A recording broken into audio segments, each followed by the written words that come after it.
surprised that I have to come here today to tell you that you're out of uniform? What do you mean?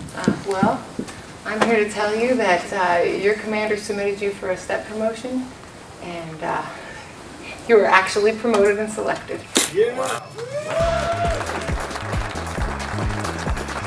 So not only is Chief Noel my wingman, she is also Johnny on the spot. She brought her sewing machine. Hey, don't be getting no ideas. Here. Dorm chief and honor grad at basic training.